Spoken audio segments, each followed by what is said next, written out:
नमस्कार, मैं हूं आलोक जोशी और आप देख रहे हैं बिज़ अड्डा। और बिज़ अड्डा में आज हम बात कर रहे हैं भारत के शेयर बाज़ार में आई कुछ ऐसी कंपनियों की जिन्होंने बड़े अरमान जगाए, बहुत उम्मीद जगाई, लोगों को बहुत सपने थे, उन्होंने दिखाए भी और बहुत से लोग खुद भी देख रहे थे कि इनमें ज़बरदस्त कमाई होने जा रही है। और इस चक्कर में लोगों ने इनमें भर-भर के पैसा लगाया। इसको बाज़ार में कहा जाता है भर-भर के पैसा लगाया।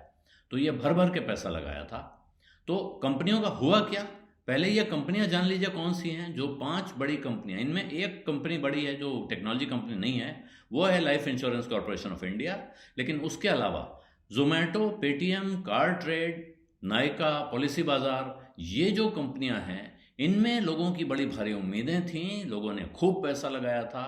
और जब इनका आईपीओ आया, तब से अब तक अगर इसकी गणित देखेंगे, लगभग 3.5 लाख करोड़ रुपया निवेशकों का निकल चुका है। यानी उनकी वैल्यू, उनके शेयरों की, जिस भाव पे उन्होंने खरीदे थे, वहाँ से 3.5 लाख करोड़ रुपया कम है। तो ये कोई आसान बात नहीं है, ये समझने की बात है। इसमें समझने की शुरुआत कहाँ से होती है? वहीं से होती है जहाँ ये आईपीओ आए थे। उस वक्त बहुत से लोगों ने कहा था, तमाम जानकार कह रहे थे कि भाइयों ज़रा एक बार देख तो लो, कंपनी कितना कमाती है, कहाँ जाता है पैसा, और आप इसमें पैसा लगा रहे हो, कितनी कमाई होगी। इसका एक सामान्य उदाहरण है, अपने आसपास देख लीजिए। कोई आपके पड़ोस में दुकान हो, जो जिसका बोर्ड वोर्ड बहुत चमकदार हो, ग्राहक भी दिखते हों, लेकिन आपसे अचानक एक दिन उस दुकान का मालिक कहे कि भाई ऐसा है यार, बहुत घाटा हो रहा है, भविष्य में बड़ा फायदा होगा लेकिन फिलहाल बहुत घाटा हो रहा है, और मैं सोचता हूँ कोई पार्टनर मिल जाए, आप मेरी दुकान में आधे के हिस्सेदार बनोगे? क्या आप इस दुकानदार के आधे के हिस्सेदार बनना चाहेंगे? मैं ये नहीं कह रहा हूँ कि यह कारोबार खराब हो रहा है, उस कारोबार में कोई नुकसान होने जा रहा है, लेकिन क्या ऐसे कारोबार में आप आधे के भागीदार बनना चाहेंगे? सोचिए ज़रा। फिर यही बात लोग आईपीओ में पैसा लगाते वक्त क्यों नहीं देखते हैं, क्यों नहीं सोचते हैं? क्योंकि शायद बहुत से लोग बैलेंस शीट तक जाते नहीं हैं, कंपनी कमा रही है या नहीं ये देखते भी नहीं है। वो शेयर बाजार में नए आए हैं, पिछले 2 साल में बहुत बड़ी संख्या में लोग बाजार में नए आए हैं। जब आईपीओ आए तो उन्होंने नाम देखा, उन्होंने देखा पेटीएम, अरे भाई हम तो रोज सुबह से शाम तक 50 बार इस्तेमाल करते हैं। जोमेटो, अरे खाना मंगाना हो या रेस्टोरेंट ढूंढना हो, दोनों में इस्तेमाल होता है। पॉलिसी बाजार देखिए, पॉलिसी ढूंढते हैं तो इसी के साथ जाते हैं। एलआईसी, बचपन से लेके और जिंदगी के साथ भी, जिंदगी के बाद भी एलआईसी का नाम किसने नहीं सुना? तो ये सब ऐसा लगा कि श्योर शॉर्ट फार्मूला है जी, पैसा लगाओ और कमा लो। लेकिन हुआ क्या है? अगर वो हाल आप देखें तो आप समझेंगे आज किस हालत में आप हैं। जोमेटो 60% डाउन है, जहां आईपीओ का प्राइस था उसका, वहां से। पेटीएम 70% से ज़्यादा डाउन है।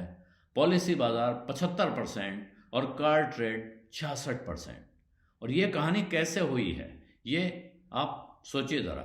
जोमेटो एक घाटा करने वाली कंपनी, हर साल घाटा करती थी, और उस वक्त इसका जो मार्केट कैप था वो पीक पर जब पहुंची तो 1,40,000 करोड़ रुपए बताया गया।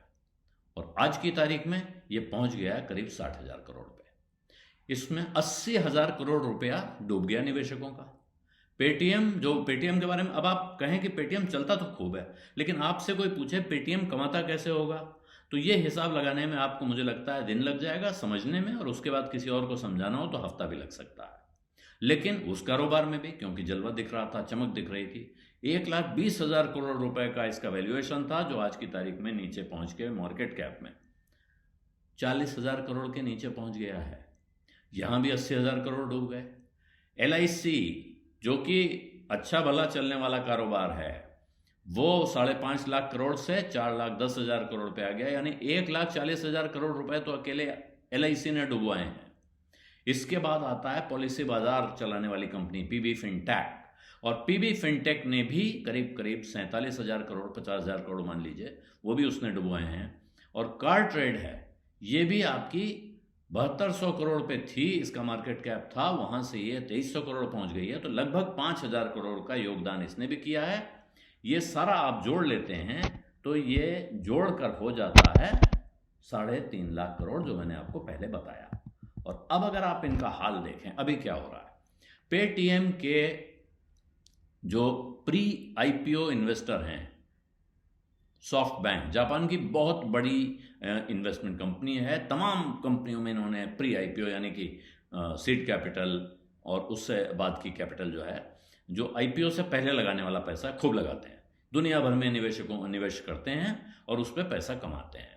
यहाँ क्या हुआ है कि जो पैसा, सॉफ्ट बैंक भी इसमें नुकसान में है, लेकिन इसके बावजूद उसने अपना शेयर बेचने का ऐलान कर दिया और इस वजह से उसका शेयर 10% गिर गया है। मई के बाद से इतनी तगड़ी गिरावट उसमें एक दिन में नहीं आई थी, लेकिन अगर सॉफ्ट बैंक जैसा बड़ा हिस्सेदार, करीब 18% हिस्सा उसके पास है पेटीएम का, वो बेच के भाग रहा। सोचिए, इतना बड़ा निवेशक, उसकी बड़ी दूरदृष्टि होगी, बहुत दूर की सोचता होगा, तभी उसने बहुत पहले पैसा लगाया था। तो आज बेच के क्यों भाग रहा है? और अगर वो बेच के भाग रहा है तो आपको क्या करना है? आपको क्या करना है, इस सवाल का जवाब आपको खुद ढूंढना पड़ेगा अपने एनालिस्ट या अपने एडवाइजर के साथ बैठ के। लेकिन क्या नए लोग अगर सोच रहे हो कि साहब कंपनियां इस समय नीचे गड्ढे में हैं, इनमें बॉटम फिशिंग कर ली जाए, तो ये कहना बड़ा मुश्किल है। और नाइका इस पूरे समूह की एक ऐसी कंपनी थी जो उस वक्त मुनाफा कमाने लगी थी। वो उसके पास इनकम होनी शुरू हो गई थी जिस वक्त वो आईपीओ लाई है। इसके बावजूद नाइका का शेयर भी, और वो 1 पे 5 का बोनस दे चुकी है, इसके बावजूद नाइका के शेयर में 3 सेशंस में 17% की गिरावट आई है।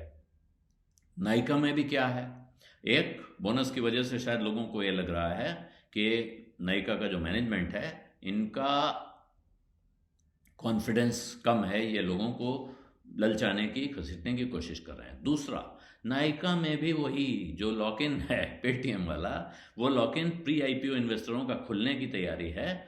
जब खुलेगा तो कौन बचेगा पता नहीं है।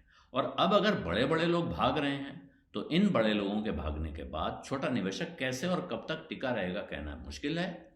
और इस वक्त दुनिया में बड़ी टेक कंपनियों में जिस तरह से लोगों को नौकरी से निकाला जा रहा है, एक के बाद एक खबर आ रही है, कहीं 3,000 निकाले गए, कहीं 5,000 निकाले गए, कहीं 11,000 निकाले गए।